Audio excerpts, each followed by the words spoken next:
Thanks, Shannon. Oh, should I tuck my shirt in? Yeah. Okay. I'm dressed up fancy today, but not for this video. Welcome all to Gatelymusing's version of Gatelynomics. Yeah, I'm doing a separate channel for Gatelynomics now. And you know why? Because I can say what I darn well please. Oh, it's on now. So the first principle of Gatelynomics is you have to at least try to kind of figure out what's going on around you. Great quote I came across by Edmund Burke today. He said, I can't remember exactly how it goes. It says, you know, there's no excuse for doing nothing when you could have done at least something. Yeah, so you have to at least try. And for me, I'm just a regular guy, kind of, you know, going, oh, okay, how does this whole thing work? And it's business that started me on that.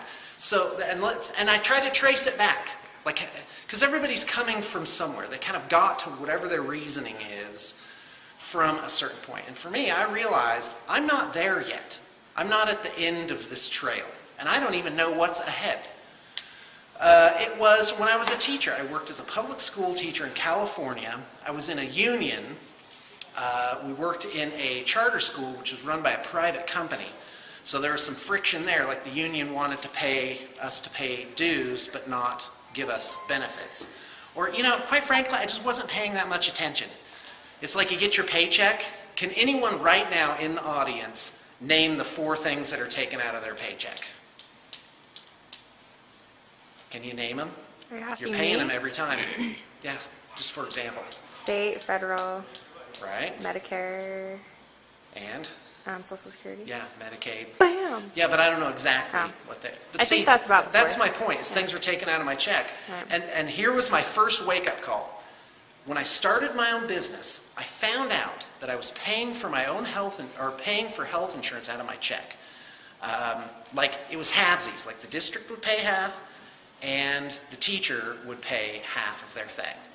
Right? And it was like $850. So I was like, thank goodness the district's picking up my half of my health insurance, because there's no way I could have afforded that, right? No. It turns out if I had just gone out on my own, I would have got my health insurance for like $380.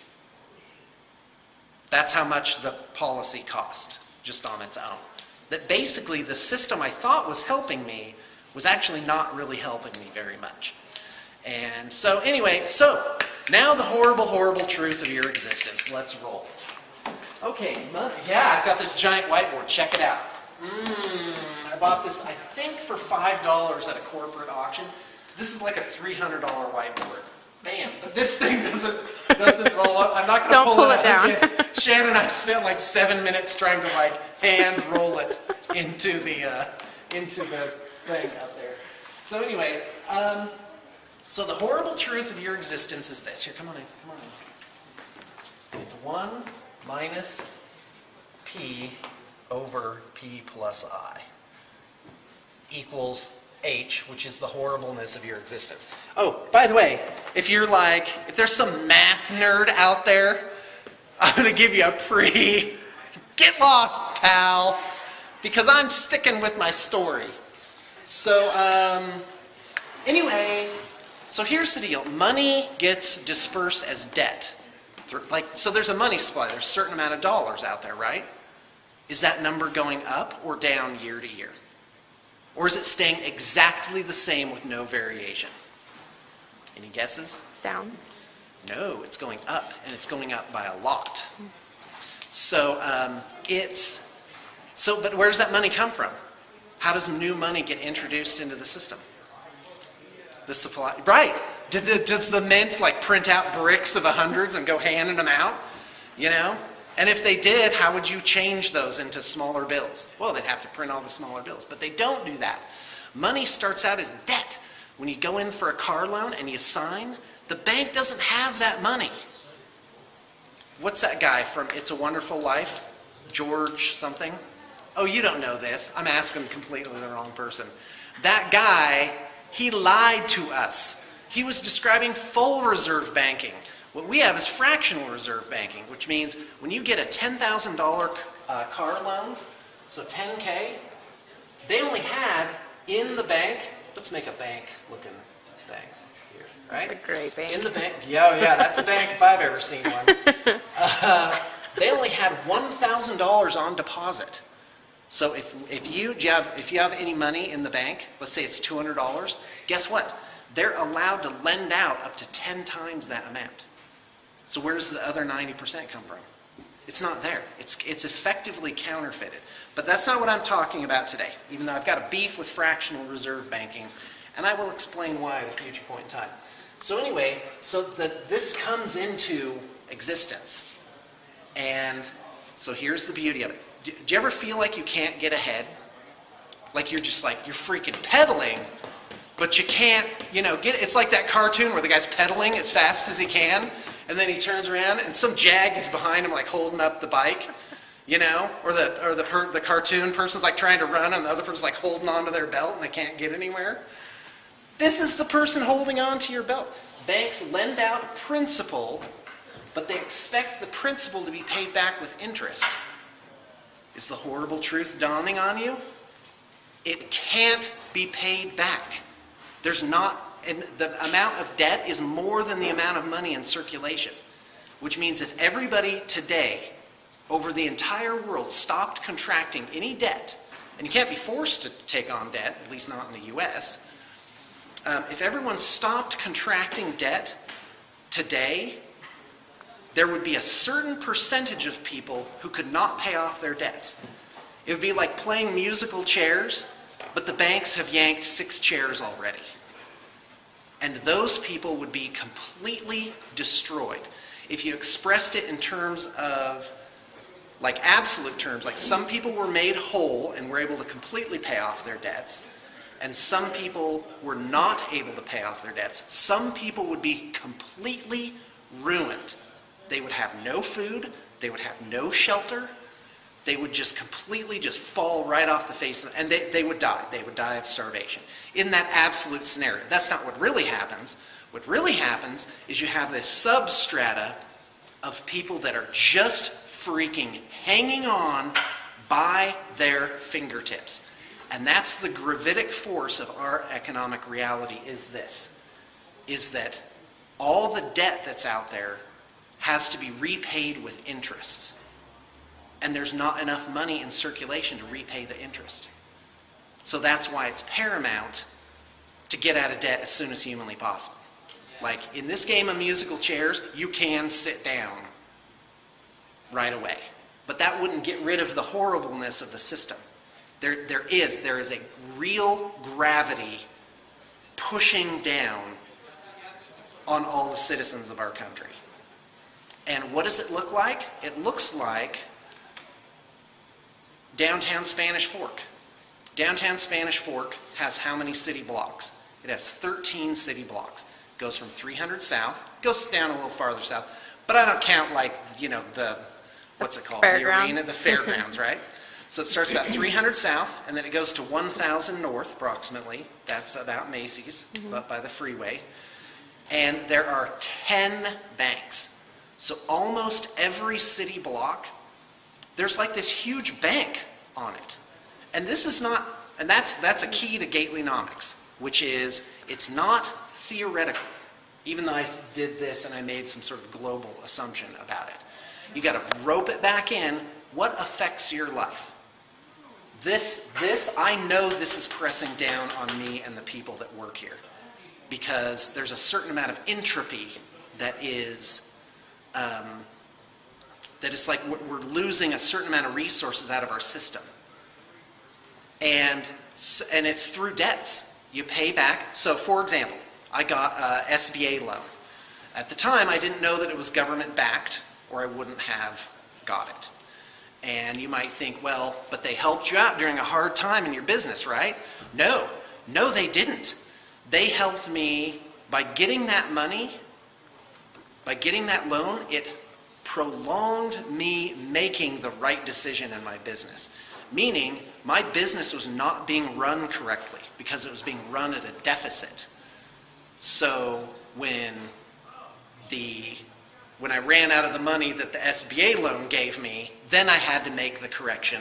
I had to fix my system, which is basically I had to go. I had to readjust how I was doing things, effectively the staff.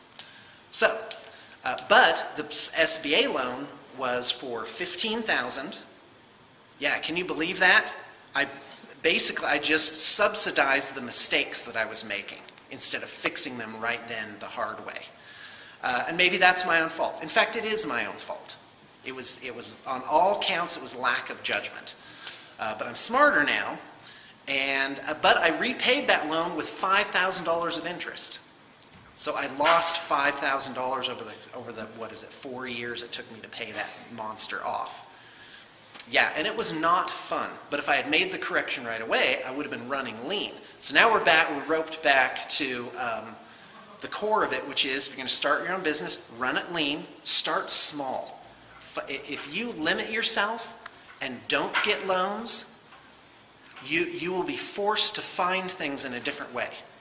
And like, for example, you go to corporate auctions, so instead of getting a bank loan and going and spending $300 on this, you'll find a different way. You'll find it on, online on Craigslist or whatever, and you'll find it for $5.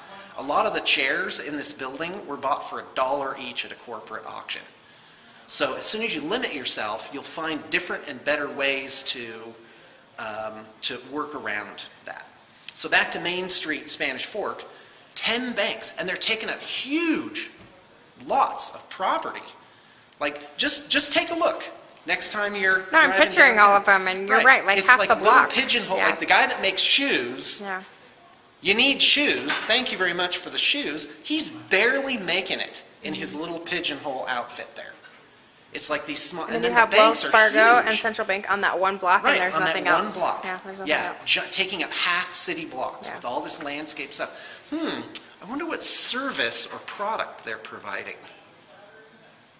Well, they're not making anything. They're not manufacturing anything. They're not cutting anybody's hair. They're not changing your oil. Oh, they provide capital. No, they don't. They have a license to counterfeit 90% of the loan money that they put out there.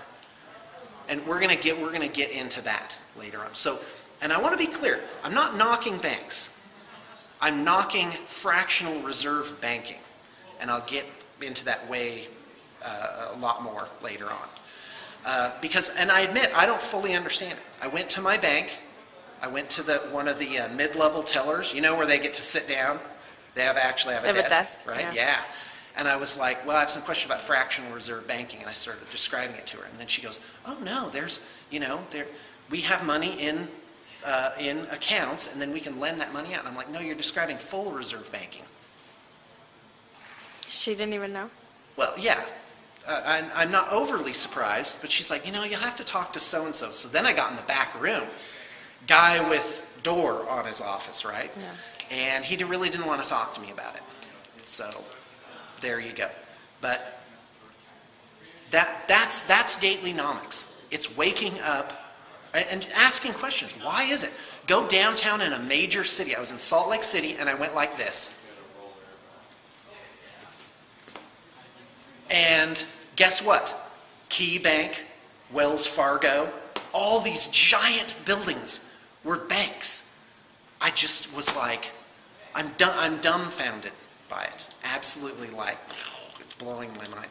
So capital banks don't provide capital for your business. What they do is they make it harder for you to compete for existing real resources with inflated money. And then that makes you have to, so for example, let's say it's a group of 10 farmers in a valley. And so they, let's say they're doing like barter or real goods or whatever it is. But let's say a bank moves in and it lends one farmer a whole bunch of money to improve his game. That's called leverage. But so that one guy gets an advantage just by getting the loans first. Effectively, they kind of disrupt the pool. They start splashing around in this economic pool. And the end result of it is the banks are kind of like vortexes where all the commoners are paying their car loans and their mortgages and their credit card debts, right? And they're paying it back with interest. Well, where does that money, right? Go up to the edge of the pit. Where does that money go? It probably doesn't stay in your community. It probably goes to a city where they build a giant 40-story building. Well, there you go. But I could be wrong. I'm just starting to wonder about these things. And for me, I advise everyone, especially if you're starting a business, a small business, don't get a giant loan. You've been taught that. Where did you get taught that the first thing to do when starting your business is to go get a loan at a bank? Where did you see that? Commercial? Because you think about that. Yeah, there's commercials for it, and it's also in movies. You never see a movie romanticizing someone starting out with nothing and just kind of building it up from a shoestring. Yeah.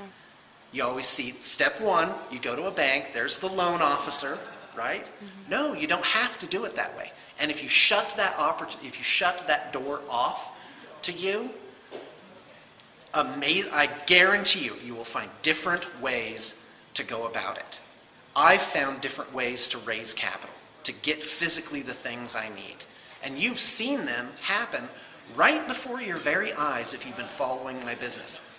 Right now, my company has no bank loans at all.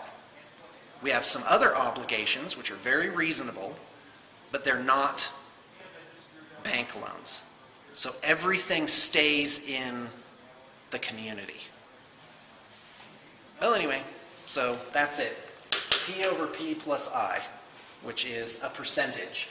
So this would be like, say, 0.7, right? If it was for $70 out, there was $100 that needed to be paid back, right? So 1 minus 0.7 would equal, for example, 0.3, which would be 30%, which would mean in the strict interpretation I was talking about, it would mean 30% of people would be completely ruined. But what happens is, that doesn't happen, is that some people are only mostly ruined. They're held kind of at the bottom, just barely hanging on. And this makes me upset. And I'm thinking of legal and moral ways, peaceful, community-based ways to break out of this, and not just for me, but to get other people around me kind of circled safely. Well, that's it. Hope you got some inspiration. Yeah, take a bow. This is our camera woman. Ta-da! Thank you, Shannon. Yep, you're Very welcome. lovely. Okay, what was it again? That was a guy bow. I should have curtsied. Good either way. Hey there, final note for the studio update. I have another, did I mention this earlier? I have another channel called Gatelymusings. I'll put up a link to that. And I decided to separate out the two so I could really speak my mind. And some people may be interested and some not.